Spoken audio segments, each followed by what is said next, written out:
Bonjour à tous, bienvenue dans cette nouvelle interview révélation des leaders de cœur. Aujourd'hui, j'ai l'immense honneur d'accueillir Sarah Attal Steampopper. Bonjour Sarah. Bonjour Astrid. Bon, je suis ravie de t'accueillir aujourd'hui. Alors, qui est Sarah? Sarah est chirurgien dentiste spécialisé en endodontie.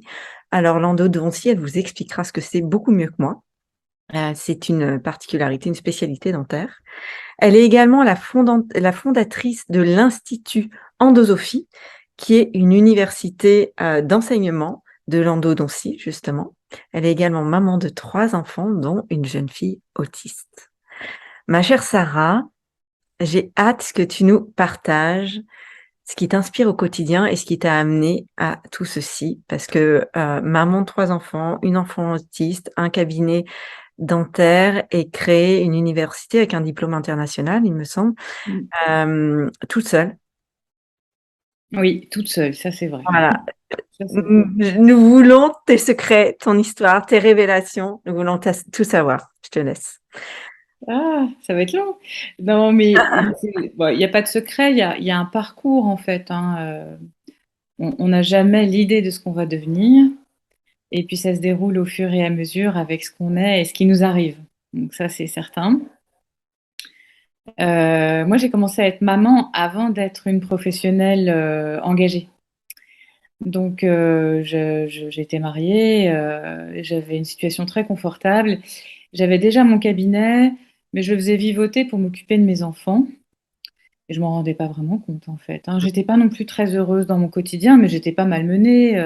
Voilà, c'était pour moi le cadre normal, souhaitable. J'avais fait mes études, j'avais rencontré un mari qui était médecin, voilà, très bien.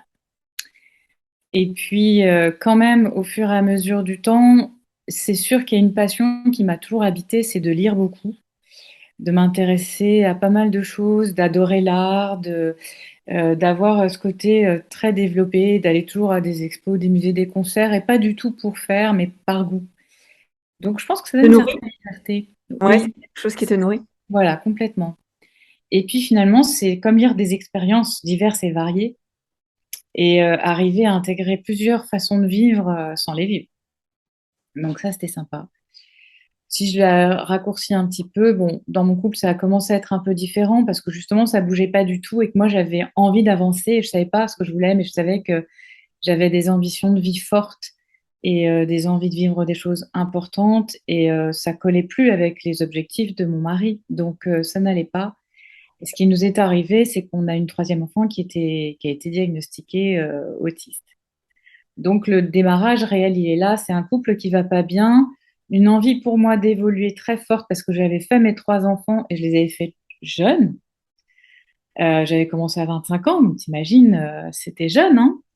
Et cet enfant souffre, elle est autiste, le diagnostic tombe et ça c'est assez compliqué à gérer.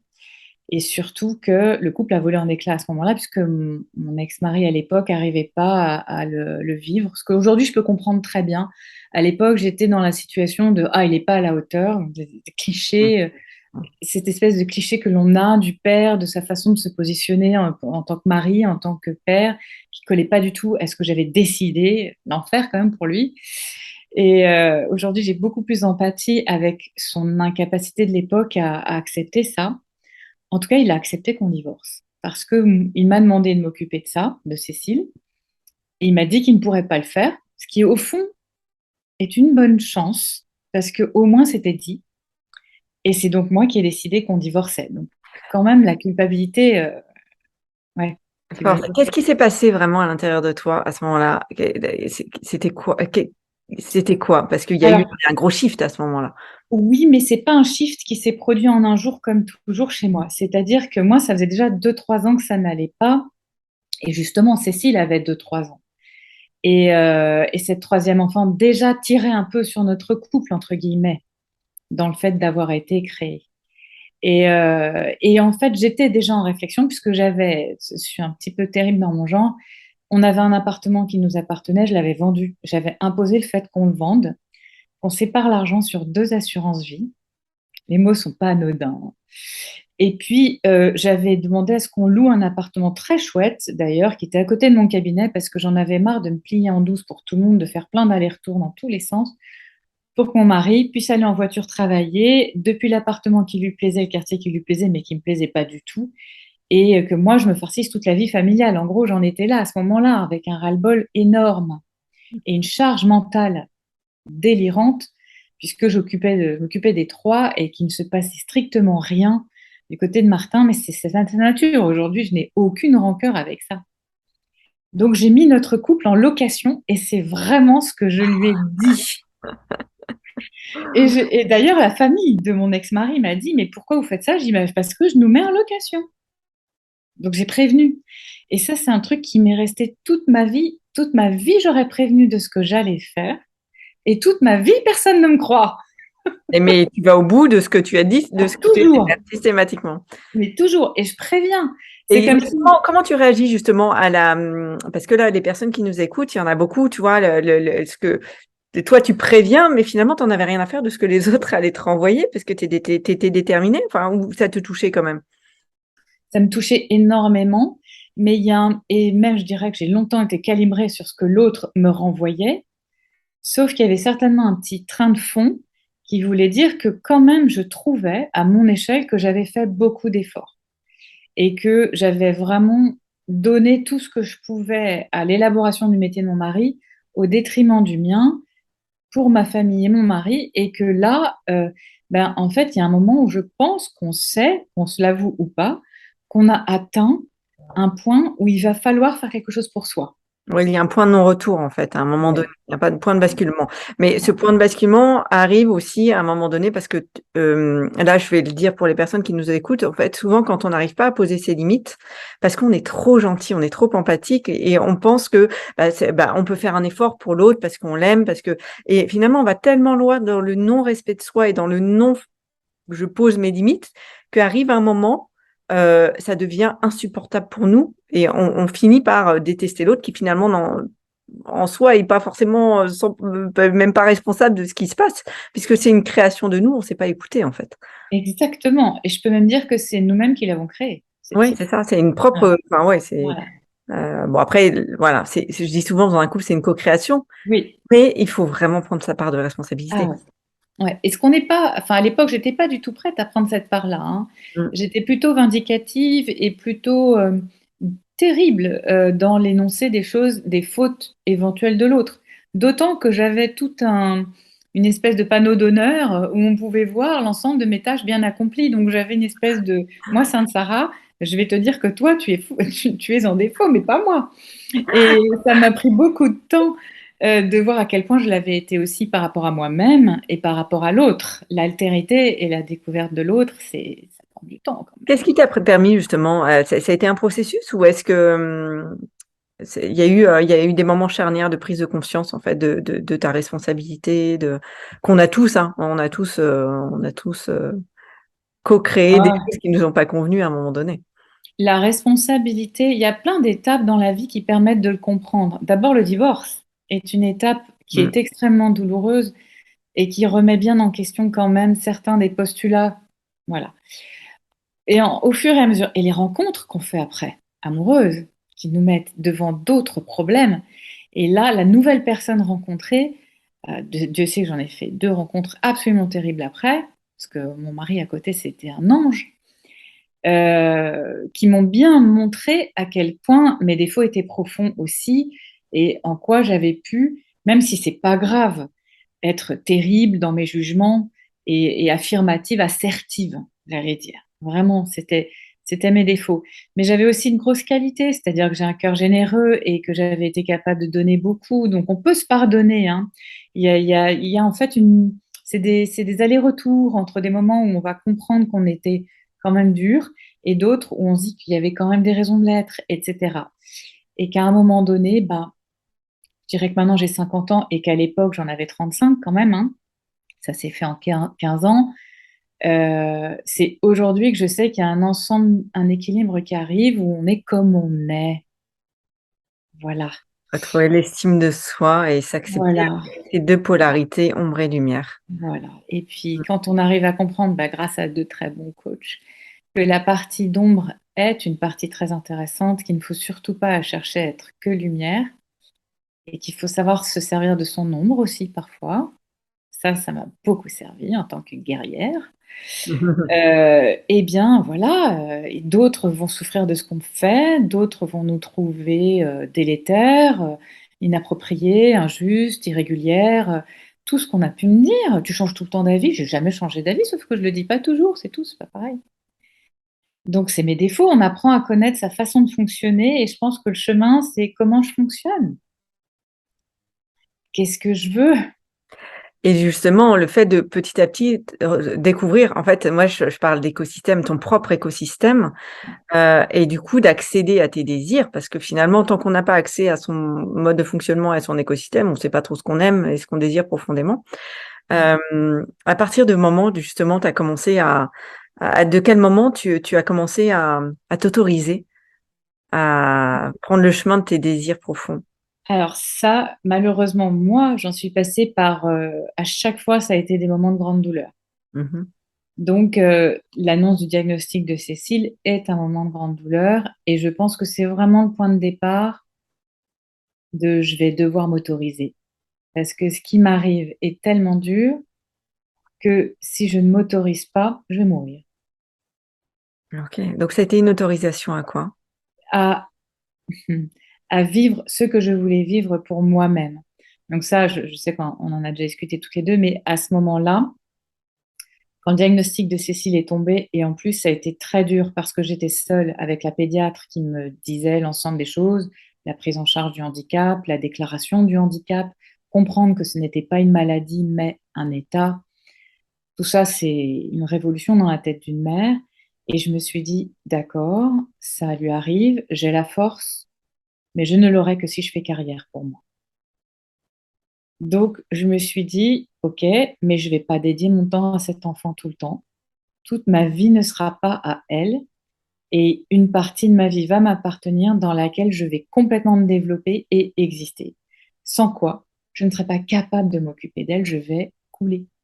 C'est en fait, j'ai des frissons. C'est très, très fort ce que tu dis parce qu'en fait, à ce moment-là, et ça, c'est quelque chose que beaucoup de mamans, n'ont pas. Toi, ça a été violent, mais en fait, tu as pris conscience qu'il fallait que tu te priorises pour pouvoir avoir l'énergie de t'occuper de cet enfant qui avait besoin de beaucoup plus d'attention qu'un enfant, «normal» entre guillemets, tu vois? Mais c'est tellement fort et du coup, tu t'es autorisée à te dire: «J'ai envie de construire une carrière, j'ai envie de construire» et tu vas nous raconter ce que tu as construit d'ailleurs parce que c'est passionnant et le Mais c'est sens que tu ça, mets derrière tout en fait, il y a un mot qui me vient, c'est que je pense que quand on annonce à une maman ou un papa, bien sûr, que son enfant est atteint de quelque chose de grave, eh ben, il y a deux solutions. Soit tu fusionnes avec l'enfant, soit tu défusionnes. Et en fait, la diffusion est bien plus, elle arrive bien plus tôt qu'elle ne devrait, puisque normalement, on ne fusionne pas avec ses enfants à vie, n'est-ce pas? Mais là, je me suis séparée d'elle pour la sauver. Et ça, c'est en fait inverse à ce que bon nombre de mères me conseillaient de faire. ouais, Que, c'est contre-intuitif en fait. c'est ça. Elle disait, mais non, mais tu vas te consacrer à ton enfant, tu vas arrêter de travailler, tu vas plus pouvoir travailler. Je dis, mais c'est l'inverse, je n'ai jamais autant travaillé que depuis que Cécile porte ce diagnostic et j'ai demandé beaucoup d'aide. Alors ça, c'était autre chose aussi d'important, c'est bah, je vais pas tout faire, elle aura pas que moi. Je ne suis pas au centre du problème. C'est elle. Et donc, je vais faire intervenir des personnes autour d'elle, beaucoup, pour que moi, je puisse avoir des moments où je suis pas avec elle. Je suis. C'est très fort ce que tu dis parce qu'en fait, cette manière de voir les choses de manière contre-intuitive, c'est une énorme force, mais pas que, tu vois? Dans ce que tu as vécu toi, c'est un exemple qui est magnifique, mais c'est valable également dans le business. En fait, je vois beaucoup d'entrepreneurs, beaucoup de dirigeants, en fait, qui créent des choses absolument extraordinaires, mais en faisant l'inverse de ce que leur intuition dirait enfin, de ce que l'intuition générale, pas leur intuition, dirait de faire, tu vois? Le De ce sens commun. Le sens commun, voilà, Le merci. sens commun, le mental que les Voilà, gens mettent exactement. en face de nous pour nous dire, mais c'est ça la règle, c'est comme ça que ça marche, c'est comme ça que tu dois faire. Et je pense que ce être contre-intuitif dans le sens commun et non pas contre son intuition, souvent c'est la bonne voie. Bah, ça n'est que celle-là. Et plus ça avance, plus je l'ai développée, mais alors malgré moi, parce que moi, je suis dans le mental, totalement. Et la plupart des grosses erreurs de route que j'ai faites, c'est quand je réfléchissais vachement. Il a fallu que je développe cette idée. Mais alors là, par contre, on touchait dans le cas de Cécile quelque chose de tellement essentiel et de tellement vital que cette fois-ci, mon intuition a pris le pas et elle a été plus forte. C'est vraiment, en fait, ça touche tellement le cœur quand ça arrive que cette fois, c'est le cœur qui parle et cette fois-ci, il prend la main. Ouais. Et quand il prend la main, tu es sûr de prendre la bonne direction. Ça ne veut Ah pas dire que oui. le chemin sera facile, mais par contre, tu es sûr d'être dans la bonne direction. Ouais. Et j'ai jamais douté, hein. Jamais de ça. Jamais. Et pourtant, je m'entendais dire: «Vous n'êtes pas au fait de ce qui lui arrive, vous ne comprenez pas bien qu'elle aurait besoin d'un peu plus». Ah bon, bah alors je vais travailler plus pour avoir plus d'argent, pour payer quelqu'un de plus qui sera compétent dans ce domaine pour le faire. Je ne vais pas me mettre à apprendre 12 métiers. Ouais. Donc, en fait, tu t'es servi à chaque fois de tous ces obstacles pour passer un cran au-dessus. Mmh. Et finalement, aujourd'hui, Cécile a 16 ans. Ouais. Cécile a 16 ans, elle est en cursus général, Oui, elle rentre en première générale. qui est extraordinaire pour une Mmh. enfant autiste. Donc là, bravo. Oui, un parcours du Euh, combattant, j'ai l'impression d'avoir ma croix sur l'épaule là. Oui, et alors, on a gagné une chose, c'est que j'ai réussi à faire comprendre aux enseignants et à l'école quand même, qu'on a cherché longtemps et qu'on a trouvé, que je ne tenais pas à ce que Cécile ait le bac. Nous ne postulons pas pour Polytechnique. Je tenais à ce qu'elle ait un cursus normal jusqu'en terminale. Parce que je ne tiens pas en très grande estime le niveau des cours aujourd'hui. Et je pense que le développement d'un enfant intellectuel, mental, au niveau des apprentissages variés, peut passer par plein d'autres voies. Donc tout ce que je voulais, c'est qu'elle soit, entre guillemets, comme les autres jusqu'en terminale, qu'elle ait le bac ou pas, je m'en contrefiche. Et ça, l'équipe l'a accepté. Donc il faut un niveau minimum qu'elle a, mais derrière, on verra, elle va peut-être nous faire une bonne surprise. Chaque année est une surprise avec cet enfant. Alors ça aussi, ça apprend. Voilà, c'est mon meilleur maître, hein, Cécile. Elle apprend que on ne sait pas de quoi sera fait l'année prochaine. Faites l'année prochaine, on découvre. On met des choses et on mm. découvre. Mais ça a été que des bonnes surprises, en fait. Oui, avec beaucoup d'écueils. On me l'a mise dehors plus d'une fois, hein.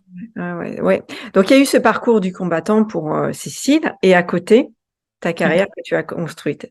Tu peux nous en parler un petit peu? Voilà, alors là, en même temps, tout a eu lieu en même temps. Donc je divorçais, j'avais le diagnostic de la poussинette, j'avais deux autres enfants, j'avais mon cabinet qui marchait pas à fond puisque j'avais longtemps été un peu en stand-by. Donc là, il a fallu l'activer parce que je devenais indépendante et, euh, et j'enseignais. J'enseignais à l'université publique. Et en fait, il y a eu deux choses. Là, il y a eu la rencontre avec quand même deux hommes très toxiques, notamment le deuxième qui était encore plus toxique que le premier et qui était dans ce milieu dans lequel j'exerce encore aujourd'hui. Et j'ai enseigné, j'ai obtenu un diplôme de spécialité dans l'université, dirigé par ce type-là. J'ai ensuite été co-directrice de ce diplôme-là avec lui.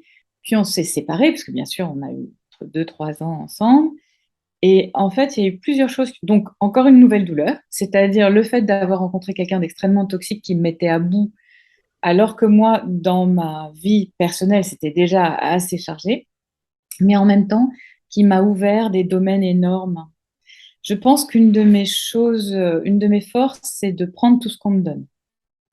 Donc, il avait un très gros réseau, il avait beaucoup de compétences, et là, oublions cette personne, j'ai appris, j'avais faim, je voulais apprendre. J'ai appris à co-diriger un diplôme, j'ai appris à enseigner à haut niveau, j'ai appris à avaler toute la littérature en anglais qui me manquait, j'ai appris l'anglais, puisque j'étais pas bonne en anglais à ce moment-là. Et après presque 10 ans à l'université, je me suis dit qu'il n'y avait plus les moyens là d'enseigner comme je le voulais, parce que une fois que j'étais très nourrie et que je pouvais le faire toute seule, ben, je trouvais qu'on donnait rien aux étudiants à la fac et qu'il y avait des gens en souffrance. Que moi, ce métier, qui est l'endodontie, qui est quand même un métier très particulier, j'avais envie de le transmettre et que là, je n'avais plus les possibilités de le faire puisque de facto, cette personne étant dans les lieux, c'était compliqué. Mais en plus, ils n'ont pas les moyens de transmettre correctement. Ils dévalorisent les étudiants. Moi, il faut savoir que j'ai quand même passé 4 années à entendre que les étudiants étaient débiles cette année. Alors, au bout de 4 ans, ça fait 440 étudiants débiles, mais par contre, il y a une constante, c'est les enseignants. Je me suis autorisée à le dire en réunion de département. Donc, ça, j'étais très, très aimée. J'ai attendu la 4e année, hein, quand même, pour leur dire qu'en gros, les débiles, c'était plutôt ce que celles qui passaient leur temps. Donc, il y a ce système d'ego très développé et ce manque de compétences maintenant, puisqu'il n'y a plus que des gens qui exercent à temps plein à l'université, donc ils ne se frottent même pas à la réalité du soin, de la prise en charge de la douleur, des traumas que constitue mon métier. Et donc, je me suis autorisée un truc énorme. Donc, j'étais en pleine rupture avec ce type qui était quand même très puissant dans la fac. Donc, je m'autorisais à être en guerre contre quelqu'un de très puissant, à vouloir dépasser ça. Et je l'ai un peu dirigé pour pouvoir présenter l'Institut Andosophie en partant, en démissionnant à la fac. Il savait que le projet était beau, il a juste laissé l'ouverture. Et cette ouverture, je l'ai prise, je suis rentrée dedans. J'ai présenté Andosophie à la fac et j'ai démissionné le soir même, qui était un institut privé d'enseignement de l'endodontie. Au départ, il n'y avait pas de diplôme universitaire international. J'étais partie sur l'idée de transmettre pour les omnipraticiens, donc pour des dentistes qui sont tous les jours dans leur cabinet et qui souffraient de ne pas bien prendre en charge la douleur, les infections et les traumas, parce que c'est complètement sous-évalué en France et même dévalué. Et j'avais décidé que j'allais donner un niveau d'enseignement supérieur. Donc voilà que je m'autorisais à enseigner en public toute seule et que j'ai construit la société toute seule. Mais par contre, j'ai commencé à rentrer dans l'entrepreneuriat à ce moment-là et ça me plaisait énormément. Parce que ce qui me plaisait énormément et ce que m'envient mes amis universitaires aujourd'hui, qui sont des amis à l'international, hein, pas en France. Mm. J'ai quelques amis en France, mais c'est difficile. Par contre, au niveau international, j'avais eu le temps de composer de très bonnes relations qui me disent, mais en fait, aujourd'hui, tu es libre de créer ce que tu veux dans ton université, l'enseignement que tu veux, le niveau que tu veux, et d'aller chercher les enseignants que tu veux pour faire le programme que tu veux. C'est mon rêve. Et ces gens-là sont professeurs des universités à Amsterdam, en Allemagne, aux États-Unis. Et ils n'ont pas cette liberté que je me suis autorisée. Génial. Et ce qui est super intéressant aussi, quand tu parles de ton métier, c'est la philosophie qu'il y a derrière, enfin tout le sens, tu vois. Ça serait chouette que tu nous partages un petit peu, enfin surtout pour les personnes qui nous écoutent, voilà, qu'est-ce qui t'anime en fait au quotidien dans l'endosophie en fait, dans l'endodontie, pardon. Et d'ailleurs, l'endosophie, parce Et que d'ailleurs, endosophie, c'est philosophie de l'endodontie. Donc finalement, qu'est-ce que j'y trouve? Mm. Et quand j'ai des patients au cabinet, ils me demandent ce que je vais faire, et c'est les dévitalisations des dents, hein, donc tu les refais. Et en gros, l'image qui me vient, c'est, j'ai toujours aux patients, c'est comme si vous rentriez dans un tunnel, et on peut avoir vraiment une analogie avec la vie. Et je me suis aperçue après que j'étais parfaitement dans mon cœur de métier, puisque j'étais parfaitement dans cette trajectoire. Dans mon métier, on ne parle que de trajectoire. On parle d'être centré sur la trajectoire, de trouver la perméabilité, c'est-à-dire le passage, et il y a une entrée, et de respecter la nature, c'est-à-dire de respecter la trajectoire originelle et de simplement savoir être centré dessus, t'imagines, et aller finir par trouver la perméabilité qui est au bout, qui est le passage vers l'extérieur. En termes de symbolique, je ne vois pas ce qu'il y a de plus fort. Énorme. Et l'image qu'on peut donner pour comprendre, c'est quand on rentre à l'intérieur d'une dent, en fait, on dit qu'on rentre dans la chambre. Et c'est le mot, hein, on rentre dans la chambre. Ensuite, on va trouver le canal et il y a une entrée dans ce canal. Cette entrée se travaille beaucoup parce que le travail de la chambre et de l'entrée permet le passage. Mhm. Et en fait, le but du jeu, je dis aux patients, c'est comme si vous rentriez dans un tunnel et qu'en gros, il faut vous en sortiez comme en voiture. L'idéal, c'est que parfois, il y a des virages très forts. Ce serait bien de ne pas cracher dans le virage. Et mon métier, c'est d'apprendre aux dentistes comment ne pas se cracher dans le virage. Et comment arriver au bout de ce tunnel, sain et sauf, en ayant trouvé la perméabilité, c'est-à-dire la sortie, la vraie, pas le dévier, pas déchirer, pas traumatiser, pas endommager. Si elle est endommagée, comment la réparer? Comment guérir, cicatriser, pour permettre à l'organe de rester? Bon, bah, c'est une vocation de vie, hein, en fait. En fait. Enfin, c'est puissant enfin, la manière dont tu ressens ton métier et le sens que tu y mets derrière, c'est très, très fort et tu travailles sur des racines en plus donc C'est ça. On travaille sur les racines et finalement, qu'on travaille avec des patients qui nous racontent leur histoire ou qu'on travaille avec des dentistes qu'il faut former, on fait la même chose. On les aide à retrouver leur propre trajectoire, à se recentrer. Et en fait, je crois que mon talent est de ne pas chercher à mettre de la technique, mais plutôt à approcher, à aider la personne qui m'écoute à s'approcher elle-même pour faire sa propre façon de faire. Car bien sûr, il n'y a qu'un seul, il y a un canal, en gros, il a sa particularité, mais chacun va l'aborder d'une certaine façon, pas tous de la même, mais on peut avoir un très bon résultat tous ensemble. donc en fait, que la personne se trouve elle-même pour ensuite savoir comment, avec son authenticité, avec qui elle est et sa spécificité, elle va avoir sa méthode finalement unique Exactement. de pénétrer le canal. Exactement. Et plus tu travailles avec des gens qui ont des difficultés dans cette matière qui est réputée la plus complexe techniquement, plus tu abordes en fait des problèmes psychiques, plus Ouais. tu viens résoudre des blocages, des freins, des injonctions au devoir, des injonctions à l'excellence qui sont quand même à la perfection et non à l'excellence. Et plus en fait on les amène à modifier bah, ce qu'on fait en thérapie ou en coaching, c'est leur propre vocabulaire et leurs propres mots par rapport au travail qu'ils ont à mener. C'est super intéressant en fait. C'est un métier pour ceux qui sont sur cette voie-là de révélation en fait. Bah, moi, je le vis comme ça. Et c'est vrai que dans cette révélation, ben, tu emmènes des gens avec toi. C'est-à-dire que tu rencontres des jeunes gens qu'il faut former, euh, qui, en fait, sentent qu'avec ton expérience, ils pourraient peut-être s'appuyer sur toi pour trouver leur propre trajet. Voilà ma plus grande fierté.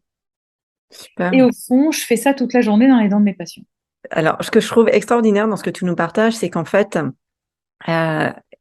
en fait, dans tous les métiers, ces leaders de cœur qui prennent leur place et qui voient un sens parce que c'est une dimension spirituelle qu'il y a derrière. Il y a quelque chose Oui, de beaucoup plus grand qui te dépasse, permettent aux autres, aux personnes qui les côtoient, de se révéler à leur tour. c'est ça. Et c'est Et valable dans des tas de métiers et en fait, quand, tu sais, on parle de dimension, spirituelle, tout de suite, on pense à des gens un peu barrés ou et en fait, non, c'est des métiers hyper concrets, terre à terre, enfin, avec l'assurance de s'entendre dire ce qui m'arrive à peu près tout le temps, c'est que je suis barrée. Mais, en fait, je m'en fous complètement parce que ça ne m'intéresse. Les gens qui estiment que je suis barrée, ou, en fait, ont une autre problématique à résoudre. S'ils m'approchent, de toute façon, malheureusement pour eux, ils vont être devant. Ça, c'est mon gros défaut. Je ne peux pas faire autrement que de faire miroir. Mais c'est aussi leur peur, hein. Donc, ouais. on peut être perçu. Ce que je veux dire par là, c'est que on peut être perçu de toutes les façons. À partir du moment où on fait ce que l'on est, ça se passe bien. Mais on n'est pas aimé par tout le monde. Ah ben de toute façon, toi, tu es le profil de femme qu'on déteste, enfin qu'on pas moi, mais enfin, Oui, toi, oui, mais d'ailleurs comme moi, parce que tu réussis, tu as des enfants qui vont bien, en plus tu as un enfant handicapé, tu as créé quelque chose que personne n'a créé et que tout le monde pourrait t'envier. Tu as osé ce que des tas de dirigeants d'université n'ont jamais osé, tu vois? c'est clair. Et je me le suis entendu dire vraiment violemment. Mais du coup, en plus tu es une belle femme, tu vois? Tu es charismatique, bah, tu as tout pour énerver et en même temps Heureusement que tu me l'as dit. comment? Heureusement que tu me l'as dit à l'époque. Je me suis dit, ah, mais c'est pour ça alors. Je comprends. Et, heu et en fait, toutes ces femmes puissantes comme toi, tu vois, elles ont besoin aussi d'être entourées d'autres femmes dans le même type d'énergie parce que, Et dans les interviews, j'ai que des femmes comme toi, tu vois, parce que c'est un peu des extraterrestres. Et en même temps, vous êtes enfin, nous sommes en fait comme des guides, tu vois, pour ouvrir la voie à d'autres femmes, mais également à des hommes, parce que tous ces hommes qui t'envient, en fait, ils t'admirent. Alors ça, oui. Alors peut-être qu'à l'époque où j'en suis encore, c'est de moins en moins douloureux d'être violemment critiqué ou même parfois d'avoir à mettre le holà à certaines actions. Mais j'essaie de me dire maintenant qu'effectivement, j'ai presque un peu d'empathie maintenant. Je me dis, ah, ça doit pas être facile quand même. Mais c'est pas par rapport à ce que je suis, mais par rapport à ce qu'ils vivent à l'intérieur d'eux-mêmes et aux critères qu'ils ont établis pour vivre et pour se sentir bien. Forcément, s'ils sont en colère contre moi, c'est qu'ils sont en but à leurs propres critères d'existence et de succès, Mm. et que ça vient leur renvoyer une image d'eux qui n'est pas forcément le succès dans lequel ils veulent être. J'ai deux ou trois personnes en tête là. Et là, faut être un petit peu costaud parce que, en plus, si ce sont des personnes intelligentes et charismatiques aussi, c'est déstabilisant. Donc c'est ça être leader aussi, hein. C'est accepter que ce soit challengeant, qu'il y ait d'autres personnes très fortes, mais pas du tout dans la spiritualité ou dans le cœur comme je peux l'être, qui viennent de plus en plus à la rencontre de ce que je suis pour être de plus en plus violent, parce que justement, ça vient les questionner très fort et ils ont déjà établi certains systèmes. Mais avec le temps, j'ai acquis une certitude épouvantable pour l'autre, c'est qu'il ne faut pas m'emmerder. Donc, et je suis maintenant, mais tu peux pas savoir à quel point je suis absolument convaincue. Je ne fais pas de mal à une mouche, mais il faut pas m'emmerder. Alors, moi, j'aime bien dire que quand tu es vraiment centré dans l'espace de ton cœur, et dans ta puissance, mais ta puissance de cœur, en fait, c'est comme si tu avais autour de toi un espèce de bouclier de protection, C'est ça. d'amour, en fait. Et en fait, Mm. les personnes malveillantes qui vont approcher, elles vont être littéralement consumées Mm. tellement c'est brûlant.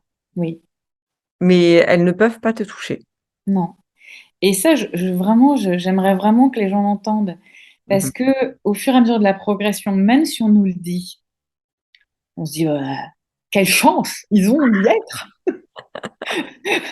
Et en fait, au fur et à mesure, et ça, c'est Anthony et toi qui m'avait appris ça, au fur et à mesure des limites que l'on pose et que l'on impose, au fur et à mesure des noms que l'on dit, et on voit finalement que ça se passe très bien.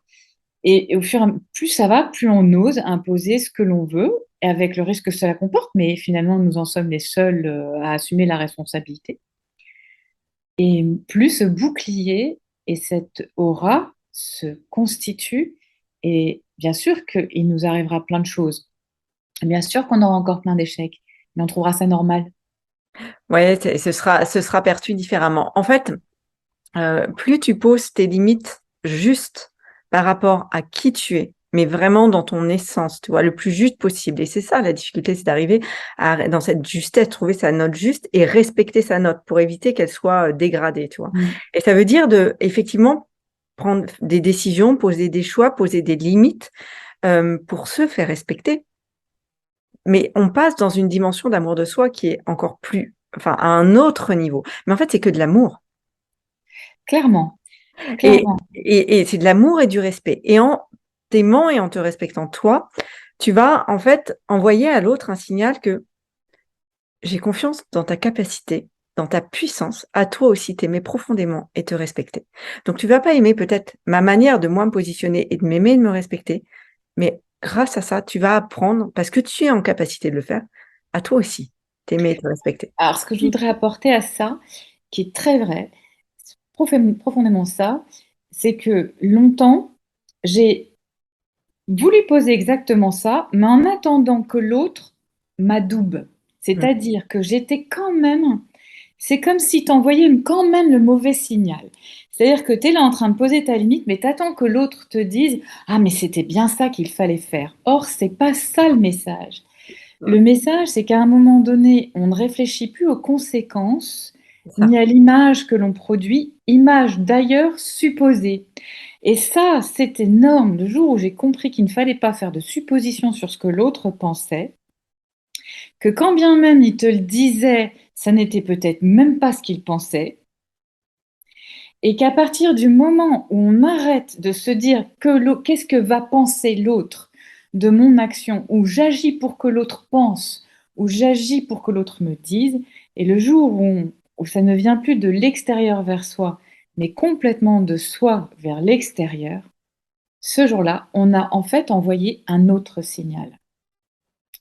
Et cet autre signal, il est accueilli du coup très différemment par l'autre, qui jusque-là pouvait être pas parfaitement toxique. Sa toxicité, soit elle existe encore et on la sent plus, soit on lui permet même de se reposer un peu parce que nous-mêmes, nous induisions une forme de stress. Ouais, c'est très, très juste. C'est très, très juste. En fait, c'est te prioriser toi et accepter que l'autre sera Soit qui est. parfait dans qui il est, de Voilà, quelle que soit sa réaction, en fait. voilà. Et je dirais même, ce n'est pas ton affaire. Exactement. Exactement. Exactement. Et j'ai juste un petit exemple d'un des derniers personnes toxiques, mais au fond pas méchantes, ou alors j'ai beaucoup plus empathie qu'avant, qui me dit ils m'ont reproché une action qui n'était pas à deux, qui n'était pas vraie. Bon, et à un moment donné où j'ai juste justifié factuellement que là, on était en plein délire. Puis il me porte une leçon et il me dit, tu penses toujours agir dans le juste, et voilà que en fait, tu portes les conséquences de tes actes. Et donc, bon, c'est un toxique un peu pervers, donc je retourne, parce qu'avec l'expérience, on sait, et je lui dis, en fait, et c'est vrai, je fais toujours ce qui me paraît juste. La seule chose qui m'apparaît, c'est que c'est toi qui en portes les conséquences là. Non. Moi, je fais ce qui me paraît juste. Mmh. Mais lui, dans son circuit à lui, il a l'impression d'en subir les conséquences. Je lui ai renvoyé ça en disant, mais ça, c'est ton interprétation, ton problème. Moi, j'ai agi comme je pensais devoir le faire. Et je te rassure, oui, je te le confirme. Après, les relations toxiques, nous apprennent beaucoup. On attire à Ah nous oui, ces relations-là, justement, tant qu'on n'a pas colmaté toutes ces failles d'estime de soi. Et donc, c'est tout un travail d'amour de soi et justement de limites, de vérité intérieure, de qui je suis. C'est vraiment un travail de reconstruction et tant qu'on continue à en attirer, c'est que les failles sont pas complètement, ça, fermées. c'est vrai. Ouais. C'est le signe, hein.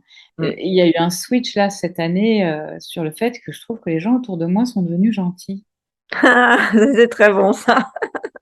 Je regarde, j'y mets. En fait, cet été, on vient de fêter un anniversaire. Il y avait 90 personnes que j'ai toutes trouvées adorables, normales, normales au moins. Mais ce qui est génial, c'est qu'en fait, c'est le reflet de ce qui s'est passé à l'intérieur de toi. C'est tout cet amour et cette bienveillance que tu t'autorises à voir vraiment à l'intérieur de toi et que du coup, par effet miroir, tu retrouves dans ton monde extérieur. Mais le monde extérieur n'est que le reflet de notre monde intérieur. C'est hallucinant à quel point c'est vrai.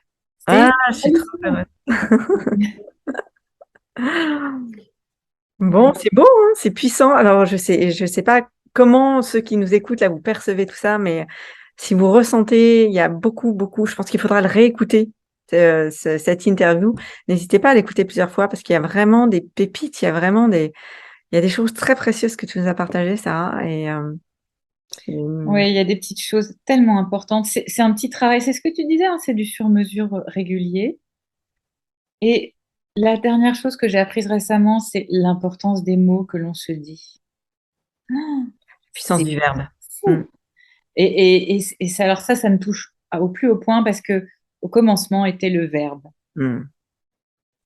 Et ça, tu le lis partout et tu peux même l'entendre d'un Daniel Arras qui, pour moi, est en matière d'histoire de l'art un maître absolu, qui n'est pas un croyant pour autant et qui utilise cette phrase. Au commencement était le verbe et puis tu as des tas de gens qui s'y réfèrent sans cesse.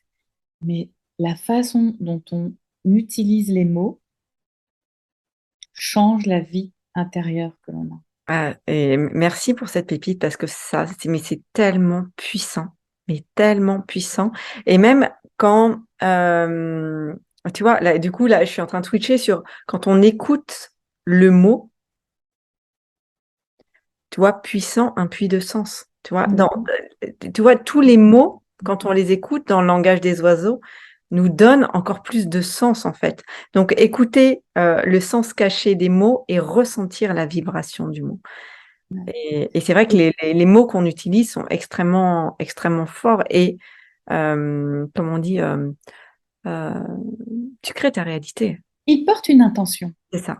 Il Merci. porte une intention. Donc, si l'intention que l'on a à l'intérieur de soi, qui peut être je veux ça, est mal formulée, au sens où elle ne te ressemble pas parfaitement, où le mot n'est pas bien celui qui est le tien, etc., bah, ça ne fonctionne pas.